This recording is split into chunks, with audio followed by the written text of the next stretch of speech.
Okay, so have you ever felt like just overwhelmed with information? Like it's everywhere you turn. Oh, yeah, totally. Yeah. It's like drinking from a fire hose sometimes. Exactly. And then you try and like actually remember any of it and it's gone poof. It's so frustrating. Right. So that's why I am so pumped for this deep dive. We're going to be talking about how to actually improve our memories. Yeah. And get this, we're basing it all on this YouTube video. You know, the one you sent me? Summarizing Kevin Horsley's book, Unlimited Memory. Yeah, yeah. I was so blown away by it when I first saw it. I mean, imagine being able to remember everything. You read, hear, experience. Seriously, like walking into a meeting and knowing everyone's name, remembering every single point someone makes. Totally. And it's not just some like magic trick. It's all about techniques. Anyone can learn. Okay, so spill the beans. What's the biggest takeaway from this video? Well, the thing that like really blew my mind was this stat. It said that after 12 years of school, most of us only remember about 3 weeks worth of lessons. 3 weeks? Seriously, out of 12 years. No wonder I feel like I'm constantly relearning things. Right. You start to wonder what the point of all that was. Yeah. But the good news is, Horsley makes this really compelling case that memory is not some, like, fixed trait. It's a skill. Okay, so like instead of saying, oh, I'm just bad with names, it's more like I haven't trained my memory muscles enough yet. Exactly. And like any skill, Yeah. you can get better with practice. That's a much more empowering way to think about it. So this guy Horsley, Yeah. he actually like trains his memory, right? Yeah, he's actually a memory champion who even broke a world record for memorizing digits of pi. Wait, seriously? And there's a whole system for this. There are tons of techniques, actually. But I think one of the most important things is understanding how memory actually works. You know, we often throw around terms like short-term memory and long-term memory. Right, right. But it's all about making that transfer from short-term to long-term more efficient. And that's where these techniques come in. Makes sense. Okay, so let's say I'm trying to remember something I'm reading, but I keep getting distracted, like my phone buzzes, or I start thinking about what I'm having for dinner. Oh, I do that all the time. It's like our brains are constantly pulled in a million different directions. Right. So how do we actually focus? Is it just a matter of willpower? Willpower definitely helps. Hmm. But the video actually suggests that we need to like retrain our brains a bit. Yeah. You know, we live in this world of constant multitasking, Uh-huh. and that actually makes us worse at concentrating. So the first step is to like ditch the multitasking. Focus on one thing at a time. Okay, so close all those extra tabs, put the phone on silent. Exactly. And then another really important thing is to define your purpose. Like, why are you even trying to learn this thing? What's the goal? Oh, that's good, because if you don't actually care about it, you're probably not going to remember it. Exactly. Yeah. Curiosity is key. It's like, what knowledge would actually make you feel powerful? Like, if you could unlock that, wouldn't that be amazing? Okay, that's a great way to think about it. So once we've like ditched the distractions and figured out our why, what's next, are we ready to start memorizing stuff? We are. And this is where things start to get really fun. The video introduces this thing called the C method. The C method. Okay, I'm intrigued. What's that all about? So it's all about tapping into the way our brains naturally form memories. Think about it.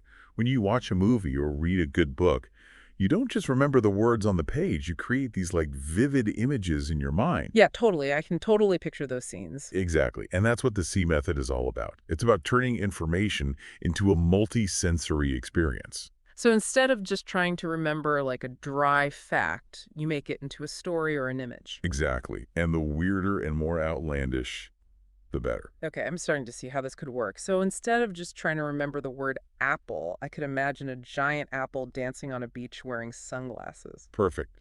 That's exactly it. The more you engage your senses and create these unexpected associations, the more likely you are to remember it.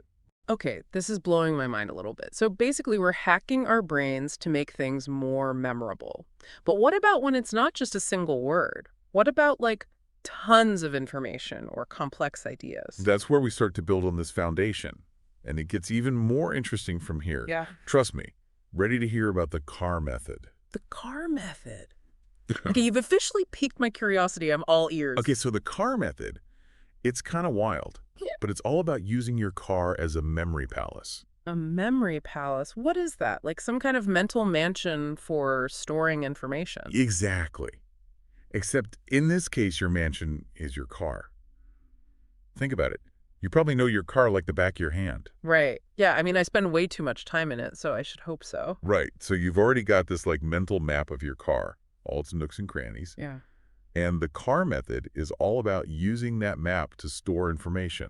Okay, I'm listening. So how do I actually do this? Okay, so let's say you're trying to remember a grocery list. You could picture a giant loaf of bread on the driver's seat, a carton of eggs hanging from the rearview mirror. Okay, I'm already getting hungry.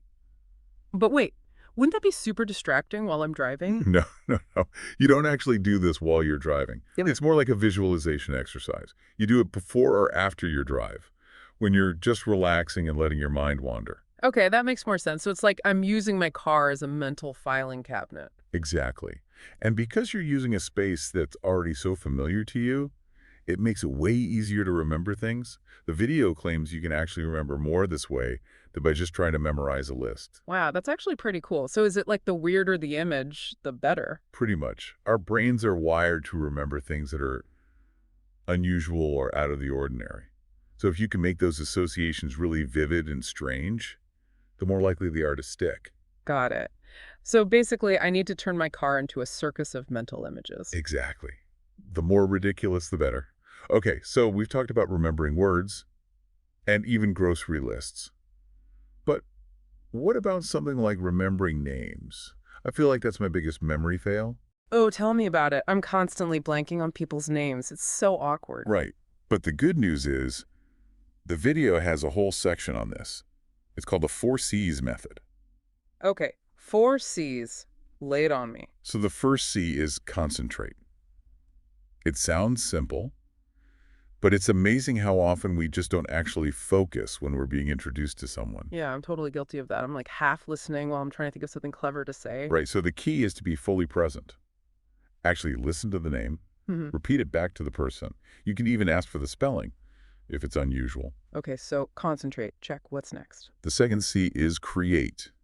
And this is where we go back to that idea of making vivid associations.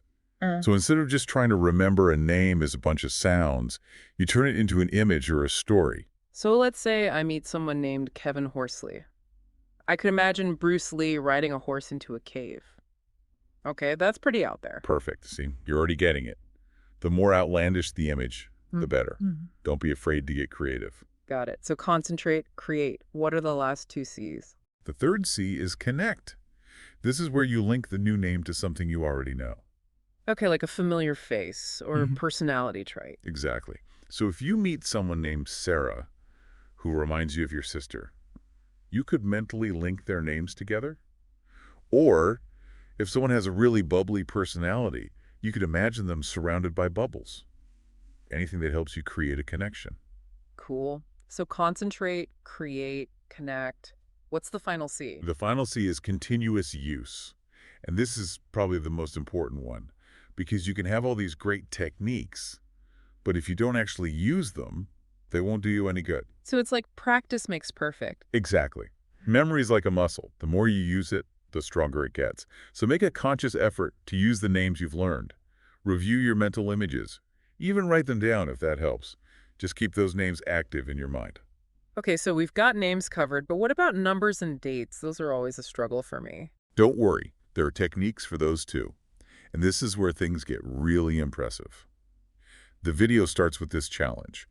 See how many random digits you can remember on the spot. Oh man, I'm already drawing a blank. Like 5, maybe 6. Most people max out around 7 or 8. But Kevin Horsley, he can memorize 50 digits in under 20 seconds. Okay, that is not humanly possible. How does he do that? It's all about turning numbers into something more meaningful. He basically creates a system where each number corresponds to a letter, and then he turns those letters into words and phrases. So instead of trying to remember like string of random numbers, he's creating a story. Exactly. And it takes practice to develop your own personal code. But once you have it, it can be super effective. The video actually walks through a simplified example. Let's say you want to remember the number 78 using your system. You could convert that to cave. Cave? Okay, I can see how that would be easier to remember than just 78, so then I could create an image of like a bear hiding in a cave or Yeah. something like that. You got it. And you can apply the same technique to dates. The video uses the example of the moon landing in 1969. You could imagine a bishop, which represents the number 1 walking on the moon, which represents the number 9, and so on. Okay, so instead of trying to cram those dates into my brain, I'm turning them into these bizarre mental movies. Exactly. And the more senses you can engage, the better. So imagine the bishop wearing a spacesuit, feeling the weightlessness of the moon, hearing the crackle of his radio. The more vivid you make it, the more likely you are to remember it. Okay, I'm starting to see the potential here, but I imagine it takes a lot of practice to master these techniques. It does. But that's where the final piece of the puzzle comes in, discipline and review. Yeah, it really is like a commitment, but it's so worth it. It's not just about like remembering facts and figures. Right, there's so much more to it. It's about like experiencing life more fully, being more present. Totally. This whole deep dive has really made me think about how much we take our memories for granted. It's such a gift. I know, right? It's like we have this incredible capacity for memory, but we often forget how to use it, or we just don't put in the effort. It's like we've been given this amazing sports car, but we're just driving around in first gear. Huh. That's a perfect analogy. So what's the key to shifting gears? How do we actually tap into that full potential? Well, the good news is anyone can do it. It's not about like age or IQ. It's all about having the desire to learn and the willingness to put in the work. So it's like any other skill. The more you practice, the better you get. Exactly. So to our listeners out there, we challenge you to embrace your inner memory champion. Start small. Pick one technique that speaks to you and just have fun with it. Yeah, just like dive in and experiment. See what works for you. You might be surprised at how quickly you start seeing results. You know, as we've been talking about all this, I've been thinking about how it applies to more than just like practical stuff. It's also about remembering experiences. Yeah. Those moments that really matter. Oh, absolutely. Like, imagine being able to vividly recall the feeling of joy at a wedding or the awe of watching a sunset. Right. What if we could actually like relive those moments? Not just the facts of what happened, but the actual feeling. That would be incredible. It's like having a highlight reel of your life that you can access anytime. And the more you practice these techniques, the richer those memories become. This has been such an eye-opening deep dive. It's really made me appreciate the power of memory and how much it shapes who we are. I know. It's not just about storing information, it's about shaping our lives. So as we wrap things up, let's leave our listeners with a question to ponder.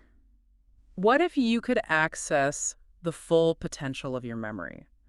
What dreams would you pursue? What challenges would you overcome? What impact would you make on the world? Those are some powerful questions. It really highlights the idea that memory is not just about the past, it's about the future too. It's about who we are and who we can become. On that note, we encourage you to keep exploring the amazing world of memory.